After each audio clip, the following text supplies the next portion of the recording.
Corpse Party Blood Drive is a survival horror game by Team Gris Gris, and is the final game in the Corpse Party series that takes place in Heavenly Host Elementary.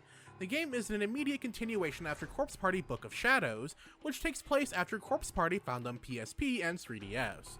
In order to completely understand this entry, you'll need to play its predecessors before this one, although this game does do a decent job in filling you in on everything you may have missed. There are some tie-ins to Corpse Party's Sweet Sachiko's Hysteric Birthday Bash as well. To summarize everything up until now, Ayumi Shinozaki, a cult fanatic, has her friends perform a spell with her believing that with it they'll be together forever. Unfortunately, they get sent to another dimension, where the dead are stuck in a limbo with a young girl, Sachiko Shinozaki, controlling it. In the end, 9 go in but only 5 come out, and the existence of the other 4 have disappeared.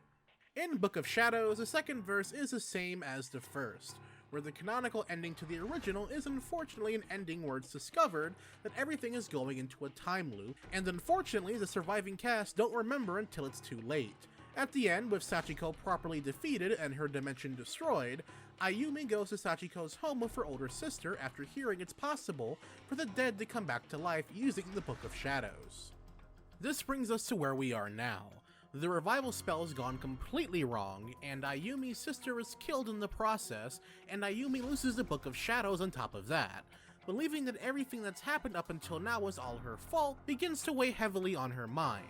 Eventually, she receives a mysterious tip saying that not only is Heavenly Host Elementary back, the Book of Shadows is there as well. That's not all. She's also told she can right her wrong, or potentially make the same mistake twice depending on how you look at it, if she uses the Book of Shadows inside Heavenly Host, and so she finds a way to go back, and the horrors begin once again. Now, I don't want to get into spoiler territory, but the story here is kind of insane, but at the same time, sort of lackluster. The story just completely jumps the shark, and in not a good way. While before, in previous entries, things were grounded. Here, well, the deeper you go, the crazier it gets. The inside of the elementary school we know and love is mostly the same, with everything being broken and run down. There are buckets filled with mysterious liquids and sinks filled with vomit from its previous victim, but now recreated in 3D. What makes this one even more special is that this wonderful variation of the school is decorated with organs and mounds of flesh on the walls and the floor. They even pulsate! It's wonderful! Keep in mind, however, that these aren't just for show. They can be used as traps to slow you down by ensnaring you in tentacles that are housed within. Slow you down for what reason, you ask? Well, it wouldn't be a horror game without something to hide from, and this school has phantoms. These phantoms will chase you until the ends of the earth. No matter how much you outrun them, they'll chase you. Even if you leave the room and go into the next one, they'll follow you in there. The only way to get away from them is to hide in one of the few closets in the school. Of course, if they see you go into one, they'll drag you out of it, causing you massive damage to your health. These phantoms are beatable by using talisman items that you can find, so not all hope is lost if you can't escape one. Even though these talismans are collectible, they're sort of scarce, so be careful all the same.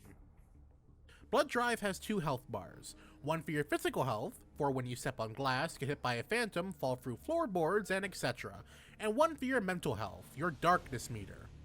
The only way this goes up is by examining the school, especially the dead bodies lying around. If for some reason you can't tell how much HP you have left, or can't tell how close you are to succumbing to darkness, the screen will have a bloody outline when you're low on HP, or the screen will have a static tint to it when your darkness is high. You can recover your HP by finding bandages and the extremely rare food item, or by saving the game at a lit candle. Unfortunately, saving you from the darkness is not so easy, as there's usually only one statue that can cure you, and you can only use so once, so only use it if you absolutely need to. If you decide to play Blood Drive, I hope you have a good sense of direction, as this game has no map at all. You will truly need to burn the layout of the school into your brain. If you played the previous games, you'll be at an obvious advantage. If you didn't, well, take the time to learn how to get around, or you might be in a small pickle. Truthfully, you also don't really need a sense of direction at times. Generally, it is pretty obvious as to where you have to go and what you need to do. For those of you who tried to play the game on the Vita, do know that the PC release fixes all the technical issues from the original version, and with that I assume the same can be applied to the Switch release as well. That said, there is one weird bug on my end that I wasn't able to figure out. This happened with the game's settings, as there really wasn't a way to turn the game to 4K 60fps. Not that the game needed it with how simplistic it looks, being originally a Vita game and all, but still. Yet, oddly enough, the game ran at that resolution and frame rate just fine, even though there was no setting to switch to it. The voice acting and sound design is unchanged from the Vita version. As expected of a Corpse Party title, between the blood-curdling screams, the sounds of bones being crushed, and someone being beaten, there is just nothing more disgusting, and I mean this in a good way. I will say though that the implementation of the 3D audio is seemingly a step behind the previous entries, which is kind of weird.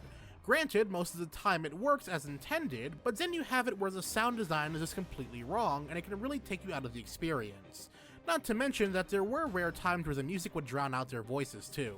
It's not a major issue, but a disappointment nonetheless. All in all, the game is really okay. Sadly, it's not as horrifying as the other games, as it keeps jumping from Heavenly Host to the real world. The new character certainly brought out a different feel, which made the whole thing feel pretty refreshing, despite retreading old ground. The only real problem with this game is the fact that the story sort of forced itself to move forward, and the progression just didn't really feel right. Otherwise, it's a decent end to an equally decent line of games. And that does it for our review of Corpse Party Blood Drive. If you have any comments or questions about the game or the review, by all means leave them down in the comment section below. I would love to hear from you guys on this. Also, if you're new to my channel, finding out for the first time through this review, hey, be sure to subscribe for future reviews, commentaries, let's plays, and more. And finally, I'd like to thank all my patrons on Patreon and YouTube members for making today's video possible. And as always everyone, thanks for watching.